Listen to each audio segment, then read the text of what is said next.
like important topic. Even if you're not working with Azure and if you're working with some other cloud, this topic is very important. Okay. So today we are going to speak about. Let me quickly record this.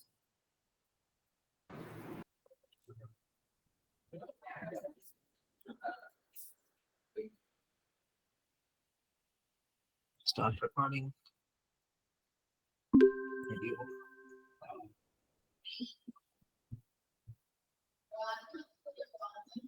Okay.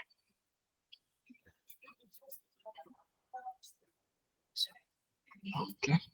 So today we are going to discuss about this topic called as virtual machines. Okay. So how many of you have heard about this concept which is called as servers? Have you heard these terms? Have you heard this term called as server? Yes. So what is server?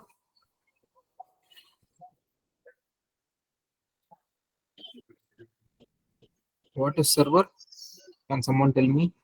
Yeah. Server is a computing, machine which process your programs and giving the results to in the efficient manner. Whatever the results you want, that will give the results. So it will compute something and give the results to us.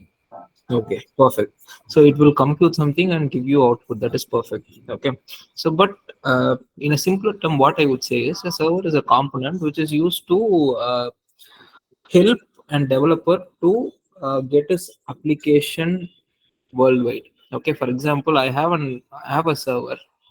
Okay, and with this server what I can do is I can deploy my application.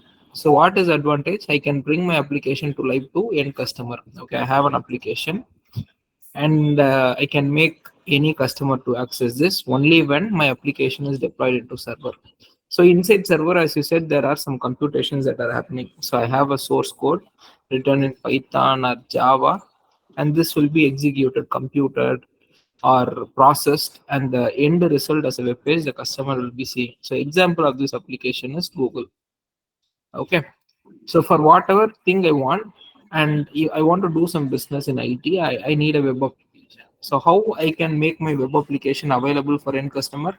Only when I deploy it on top of the server, I'll be able to do that. Okay, so server is very important component. Okay, what in IT there is a very famous model which is called a server and client model. Have you heard of this server and client model?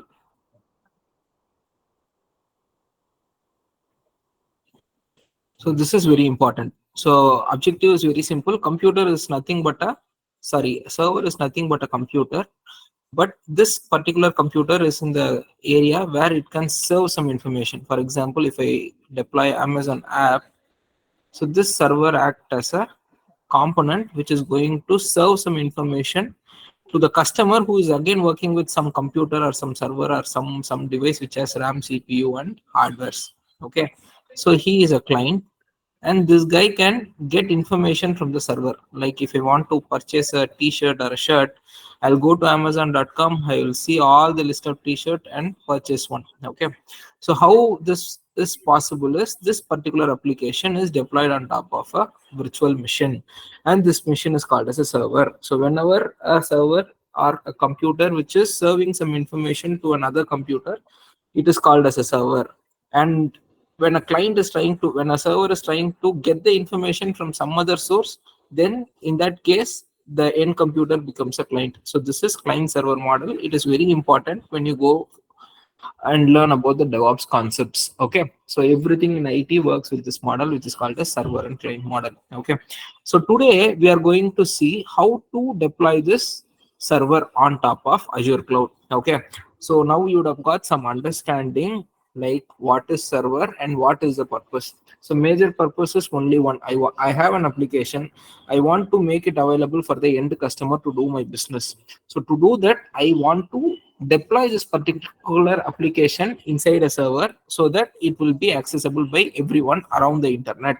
Okay, is it clear? You guys have any questions until this point? So do you get my point? Why we need server and what is the core objective of having the server?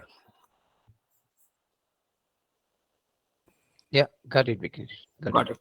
Great. So in the real world, how we will access this, we should have the hardwares for this server kept at some place. Okay. Say for example, I am owning a data center. I am owning a data center.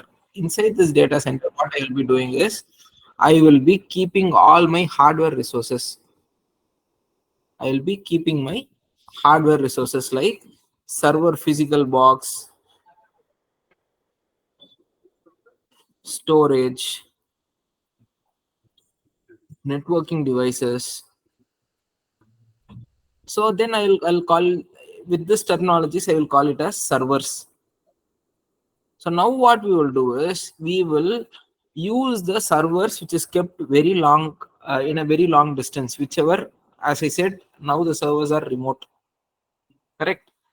So if I want to access a remote machine, I don't have access to this physical machine, physical hardwares. In this particular case, what I say is like this is a virtual machine because I don't see this particular server's hardware physically. I cannot feel the hardware. Only thing I can do is like I can provision a server from the hardware, and this provisioned machine is called as a virtual machine. Okay. So what is very important in creating a virtual machine? Okay, whenever I go and purchase something, during that time I need to know some configurations, correct? The same way, during the process of creating virtual machines, I need to know few informations. Only with that information I will be able to create my virtual machine. Okay. So what are the information that I should have is, first thing we must know what is the operating system of this particular machine. Okay. So far what we have learned Azure, and Azure we have created a virtual resource group, and inside the resource group we are going to create a resource, and that resource, one of that resource is called as a virtual machine. So what are the things that I should know before I create this particular virtual machine? Okay. First and foremost thing is like, to create a virtual machine I must know the basic information. So I will write what are the prerequisite. Okay. So first prerequisite is I must know which resource group I must create my virtual machine. Second information I should be knowing is what is the operating system.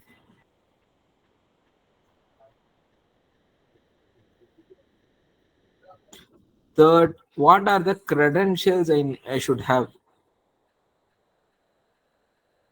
Fourth, how available my machine should be. Availability.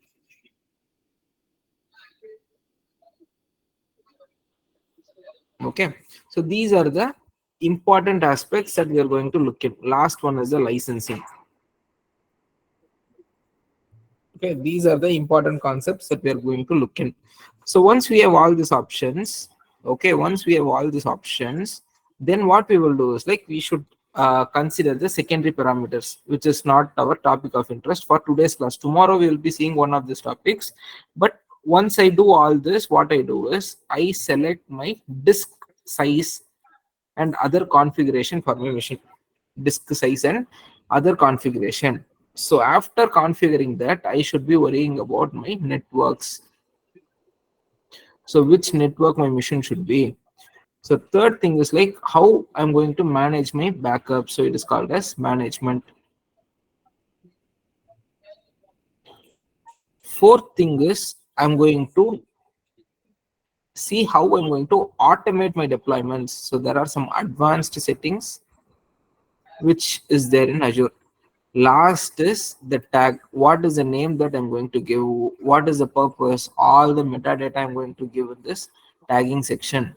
And then I'm going to review all the changes and create my mission. So today we are going to see only this aspect, these things, and tomorrow we will be looking into disk, and day after tomorrow networks, and we will see it one after another. Okay, so that is the objective. So today we are going to keep all this value as default. So whatever value that is predefined there, it is going to be still there. So we are not going to touch any of these concepts. Okay, so what are the servers that we will create? I told operating system, correct? So what are the operating systems you are aware about? Can someone tell me?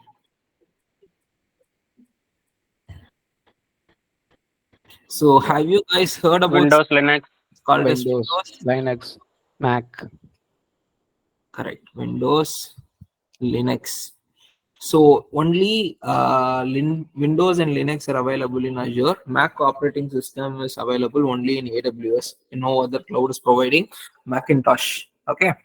So in Windows there are a lot of flavors available, like 2007.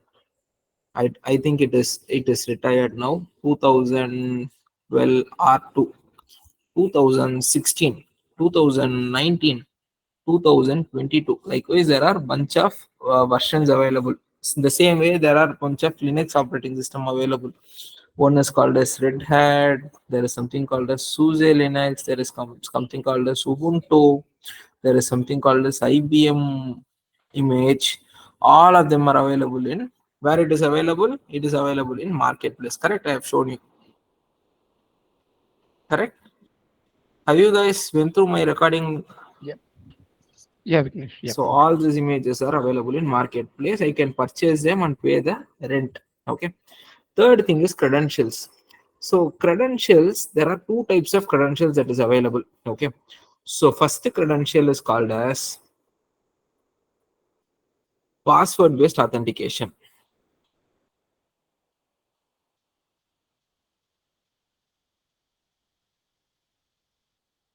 Second thing is called as key based authentication.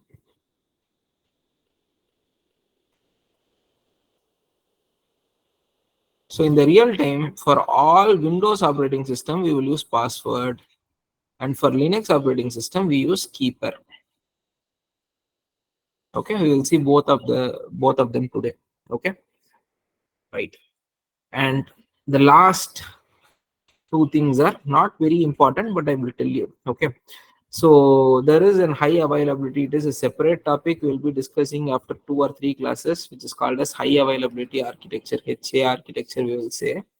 And there are three things we should know: availability zone, scale set, availability set.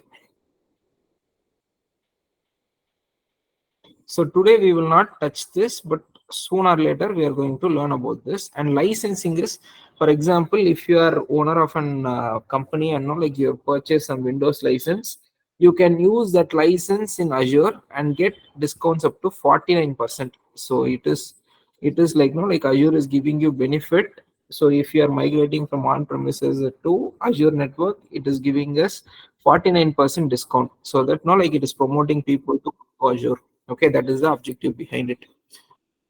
So until this point we are going through the theory. Okay, so now I'm going to share my screen and I'm going to show you everything practical. Shall we start creating servers, or you guys have any questions with any of the technologies that I have told so far? So if you people do not understand any one term here, please ask me. I will repeat it again. So anything you don't understand, or if you feel something is very new to you, please let me know. Is this all clear? Yes, Yes, clear. Vignesh. Clear. Clear. Okay, great. So now we will log into our Azure portal. Okay. So in previous class, we have created some resource groups, correct? In previous class, we have created some resource group. Out of this, I'm going to take one resource group today. So let me take this test group 1, 2, 3 today, and then we will start working on it. Okay. So what I'm going to do, I have to look for virtual machine service. Okay. So go to Azure, and there is three icons here. So it is called as an hamburger icon. Click on this hamburger icon and scroll down. You will find something called as virtual machine. Click on this, and in the very right corner there is an option called as create. Click on this virtual machine, and then all the information that I have given you will be here. So first important thing is resource group. Which resource group I'm going to create? I'm going to use this resource group which is called as test group 123. Correct. And then what I'm going to do, I'm going to give the name of the resource, and the name of the resource is pretty simple. We have to name it. So let me create Windows server first. I'll mark it as Windows, and the region is coming from this resource group. In which region we create resource group, the same region will be selected here. Okay. And the availability option, as I said, there will be three things: availability zone, scale set, and availability set. I'm not going to choose anything because you're going to have a separate 1 hour session on this availability options alone. So I'm not going to disturb that today. Security type is, we don't often change this. It is always trust launch virtual machine. Okay, so all the backend configurations are managed by Azure. We don't have to worry about anything. All the security best practices, security policies are managed by Azure. Now I have to choose which operating system I want. Image is the operating system. So I want to choose Windows operating system. There is a 2016 Windows data center image available. I'm selecting that image. Okay. So this is where you will select whether you want Windows operating system server or Linux operating system server. I have chosen Windows operating system server. Okay. Right.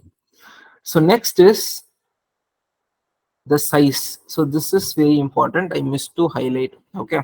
So when you create your server, the most important configuration is you'll have to decide what is the size of the machine. Okay. Sixth is the size. Okay. So size will indicate two things. So one is RAM and the second one is core. So this both things are available in your computer also. So when you buy your computer, you will see something called as dual core or quad core. Have you heard these terms? Or octa core. Have you heard these terms when purchasing a Yes. computer? The Yes. same way, while working with Linux operating or Windows operating system, you will have to worry about this course because this will give the performance. Okay, so that configuration I have to select when I create the course or create the server. Okay, so what I will do, I will select I want 2 cores or 3 cores or 4 cores, and all these cores are given as a mission type. Okay, everything, each and every one of the configuration here is given as a mission type. Okay, so this mission type you will have to choose. Someone waiting in the lobby.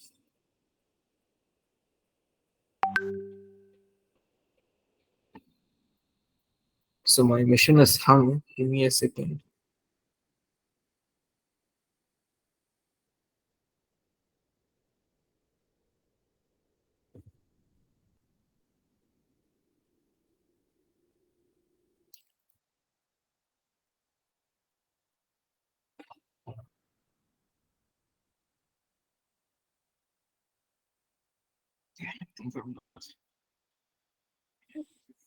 Okay, all these things is called as a mission type. So I have the mission type here in Azure. You see this? So we have the free tier limit of 750 hours for this particular type of mission, which is called as B1S. So I am going to choose a slightly higher configuration mission, which is called as DS1. It is having 3.5 GB of RAM with one CPU, which is one core, not dual core or quad core. So this is a quad core mission.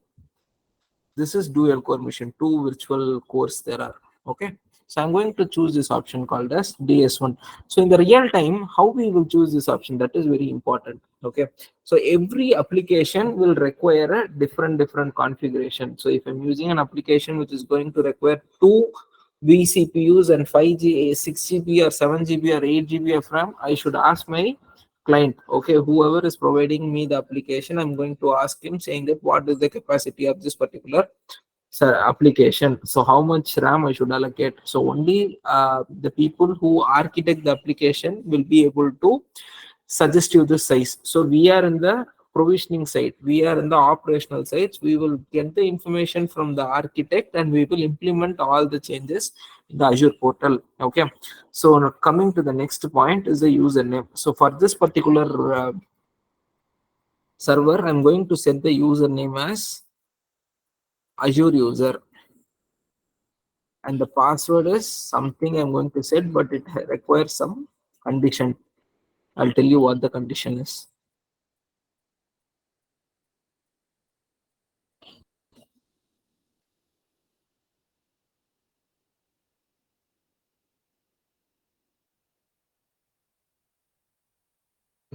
Choose.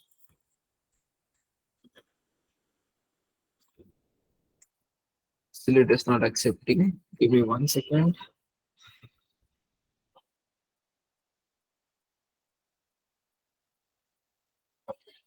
Now it is accepted. Okay. And last part is the network traffic. So, what is the traffic that I want to allow to the server? Have any one of you seen this number 3389? Do you know what it is? I think people work with Azure or RDP port. AWS. It's Yeah, a why it RDP is port. required? We wanted to connect the server by using RDP. Exactly. So I, as a cloud engineer, what I do, I will create a server, correct? As a cloud engineer, what I will do, I will create a server. And I have to make myself available to access it. Okay. If I want to access this particular server, I should create a loophole in the server. What I will do is like this loophole I will call as a protocol. So in which protocol the server will be accessible. So that will be accessible through the port number. For Windows it is 3389. For Linux it is 22. For MySQL it is 3309. And each and every application is going to have one particular port number. That is the only way where you will be able to access the application. Okay. So in our case, we are going to just connect to the Windows server. So we need 3389. If it is Linux, we need 22. If it is MySQL, if we need 3306 or 3309. And it goes on as per requirement. Okay. Now what we are going to see, we will come back to the password that we were discussing. There is a policy, strong policy that we have for password. So while setting the password, we should make sure that the policy meets three conditions. Okay, three conditions. First one is we have to have a lowercase character. Second one is we must have a number. Third one is we must have a special character. So what is special character? You should have something called dollar or at or underscore or something like this. And it should also, I mean, the value of the password should be at least 12 digits. So if you meet all these conditions, we will be able to set the password. So I have created a password called as testing@123. Can someone tell me if this is fulfilling all these four conditions? So I have a lowercase. So testing is completely written in lowercase. I must have something called something in uppercase also. So I have T kept in uppercase. I should have numbers. I have numbers. I should have special character. I have special character. So we should fulfill all these conditions to create a password for this particular server. Okay. So now you tell me we have created all of this, correct? We have created all the prerequisite, first level prerequisite. We have created them all. Okay, we are not going to look into any of this concepts called as disk networking management advanced, which we are going to see it in the upcoming sessions. So with this, I'm going to keep other configurations as default. Click next, you will go to disk. Don't change anything. Click next, you will go to networking. Do not change anything. Go to management. Do not change anything. Go to monitoring. Keep it as such. Go to advanced. Use the default values. And at the end, tags, I'm not disturbing anything. Click on next, review and create, and create. So they say how much this particular server is going to be charging us. Okay, for every 1 hour of usage, I'm going to spend 9 rupees. I agree to this and create. So how long the server takes to deploy? Okay, ideally we should allow the servers for at least 5 minutes. Okay, for this deployment to complete, because there will be some scripts that will be running across the server, and when we disturb the server, I mean when we interrupt connect to the server in between, what will happen is the script will stop abruptly and we might have some problems. We might not be able to connect to Azure. Okay, Azure server. So what I'm going to do, the time is 9:32. I'm going to wait until 9:36 and then I'll connect. Okay, until then I'm not going to touch this particular server. Is it okay? So do you guys understand so far? Yes, Vignesh.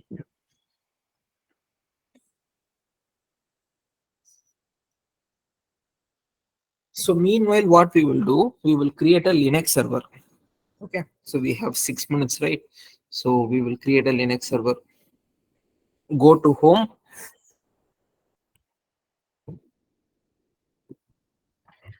Again, follow the same steps. Go to this hamburger icon, click on virtual machines, click on create virtual machine, and choose the same resource group we have chosen. Virtual machine name is Linux,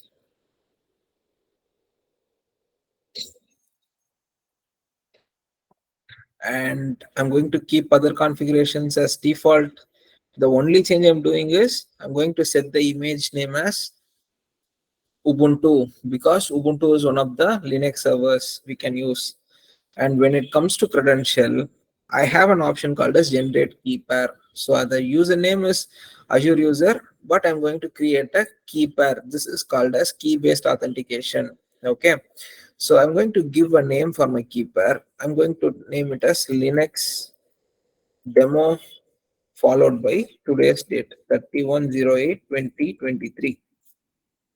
And as I said, to connect to Linux machine, I need to have the port number of 22 to be open. So with the same configuration, I click next.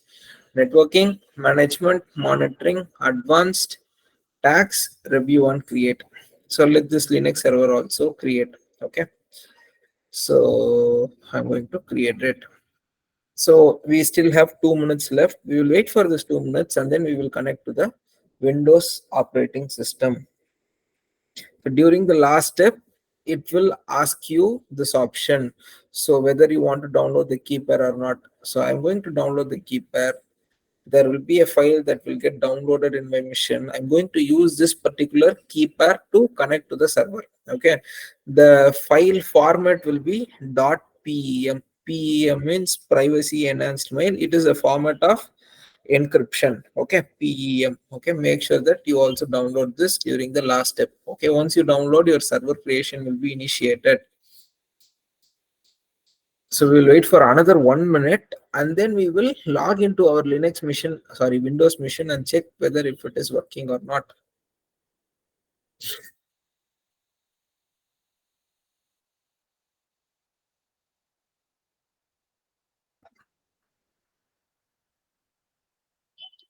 So meanwhile, how you guys feel? It is easy or difficult, or you feel it is complicated or straightforward? What's your thought about this Azure virtual machines? It's kind It of is easy. easy. Easy only, like you can Easy. quickly grasp.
Okay.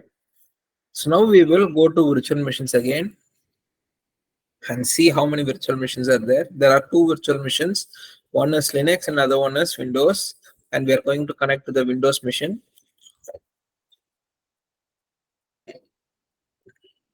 So click on this Windows, and to connect to any machine, it will have an IP address. Okay, this is very important. You'll be able to connect only with this IP address. So what I'm going to do is I'm going to go to this option called as RDP, which means the remote desktop connection. So when you pick your start menu, you'll find this RDP, open it, and here you have to give the IP address. When the IP address is accepted, it will prompt for username and password. So I'm going to give the username as Azure user because that is the configured user, and password is testing@123.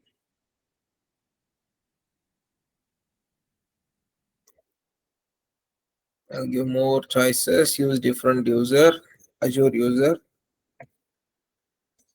testing@123. Okay. So click on this and you will be connected to this particular server.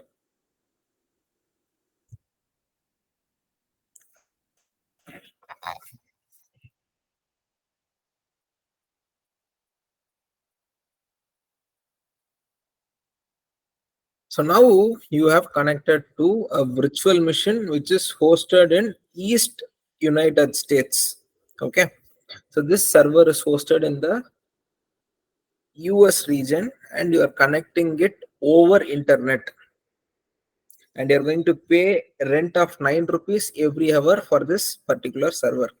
That is the reason in the very first class I told you three words. Do you remember? Rental model, remote servers, and internet connection. So that in that fashion we will be connecting. So we have connected to the remote server. Okay. So let's try connecting to Linux server. So Linux is slightly complicated than Windows. Okay. So what we will be doing is, I'll tell you, there is a small command that we have to take care of. First thing, we will have to go to the place where we have the keeper. Okay. So I'll tell you the steps, but it is easy. Don't think it is too very complicated. Open your command prompt. Okay. CMD is command prompt.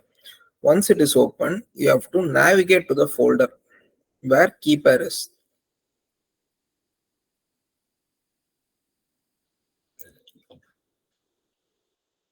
So how to navigate? You have to use the command called as CD. CD means change directory. So my keeper is in downloads directory. I'll go to downloads by using this command CD downloads. And then I will write a command called as SSH. I want to connect with this protocol called as SSH -I, which is identification file.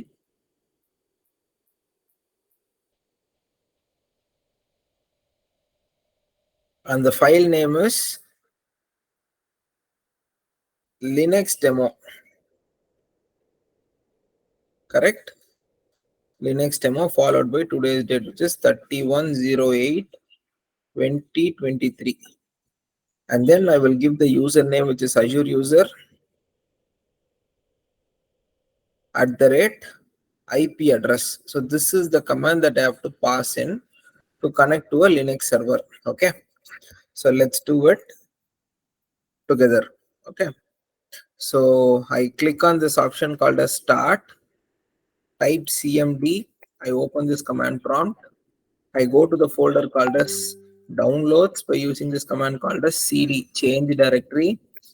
And then I'm writing this command to connect with this called as SSH -I is identification file, and the server Linux demo, correct? Linux demo 31/08/2023 is the file name that I have given, followed by the username of the server is Azure user @ IP address is something I can get it from my portal. Click on the Linux server In the same place where we saw the IP address for the Windows server, I'll have the IP for the Linux server too. You see this? I've selected Linux operating system.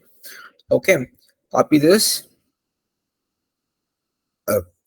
and I can paste the IP address in the command prompt. So where is command prompt? Here it is, correct? Do enter. It will ask whether it can copy the credentials. Click yes, and you will be logged into the Linux server. So logging into Linux server is completed. You are logged in as a Azure user on the Linux server. Okay. So today what we have seen is we have seen how to create Windows and Linux server without complicating many options. We have created the servers. Okay. And then we have seen how to connect to the server. So that's all we have seen today. Let me quickly, if you have any questions, you can ask me. If not, I'll quickly go through whatever we have seen so that you'll have some recall.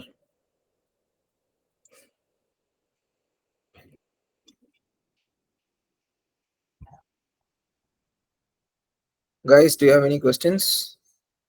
Yeah, Vignesh, I have one doubt. Yeah, yeah, please, The please. the Azure user you have created yesterday, I mean, on the first day, right? No, no, Azure user, I did not create any user. While creating the server, there is an option to create the user that I want. Okay, okay. And now today you generated that perm key, right?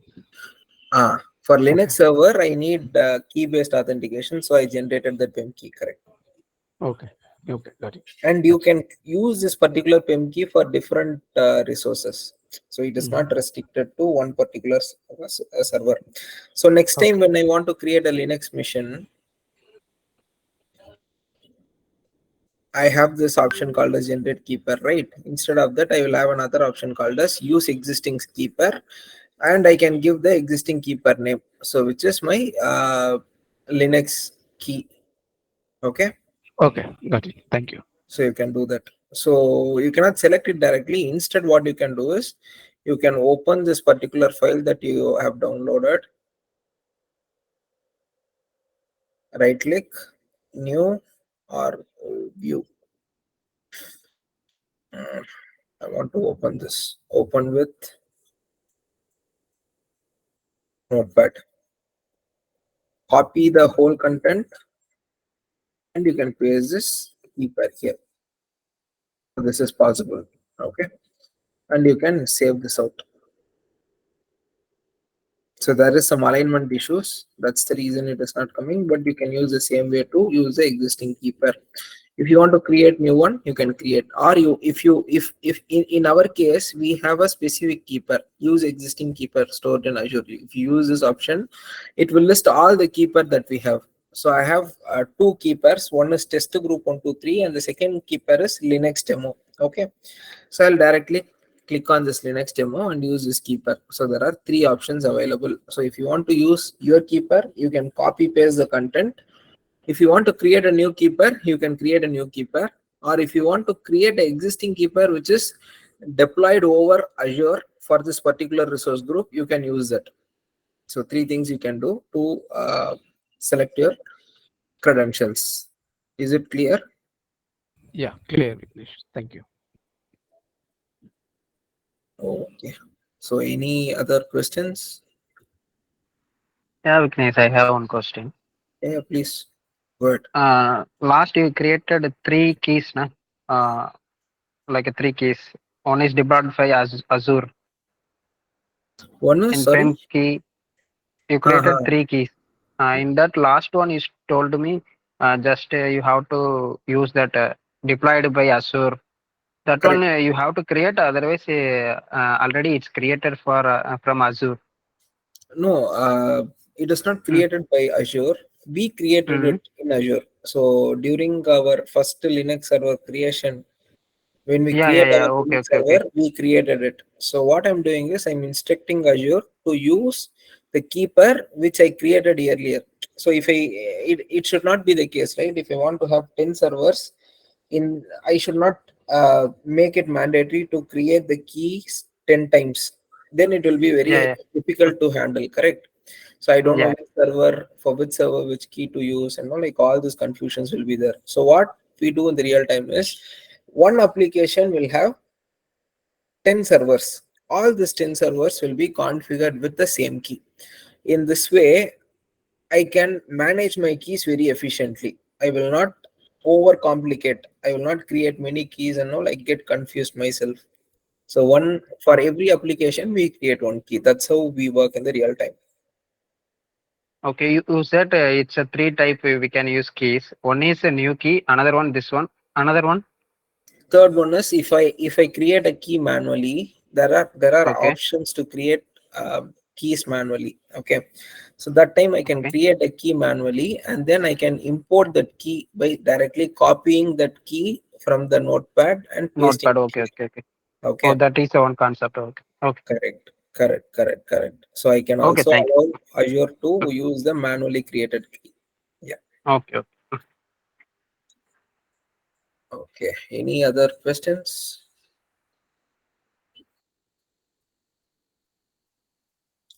Okay. Then what I'll do, I'll quickly revise whatever we have seen so far. So today what we have seen two concepts: creating Windows and Linux machines. So what is a virtual machine? I have told you there are some theory. So the virtual machines are secure and it is scalable, and we have some compute capacities, and all, like we have multiple operating systems like Windows, Red Hat, CentOS, Debian, Linux. Some theory that we have discussed already. We have logged into Azure account, and inside the Azure account we click on create, and we have choose virtual machine. We have used a resource group that was already there. We did not create a resource group. And then we choose this resource group, and we have select the region, like size of the mission. As I said, B1S is available for free, but I have choose a mission which is slightly costlier than B1S, because I don't want to have the slowness. I've choose the higher configuration mission. And then what we did, we created the password for this, and the rule for the password is, it should be one lowercase, one uppercase, one number, one special characters. It should be 12 characters at least. The maximum length is 123 characters. And to connect to Windows server, I need RTP to be enabled. And there are other bunch of options that are available, but we did not see, because we are going to see each of them in a separate class, like this: networking, management, advanced, tags, review, create, and create. At the end, we created our mission. Now we wanted to connect to our mission. What I did, I used the public IP, and using remote desktop connection, I logged into the server using this public IP and the username and password. Okay, so once it is ready, we are all good. Okay, and then we don't need the server, right? It is going to cost us unnecessarily, so we can delete it or stop it. So this is the uh, quick revision for our Windows operating system. For Linux, it is going to be still same. Only changes, instead of choosing Windows image, we are going to choose Linux image.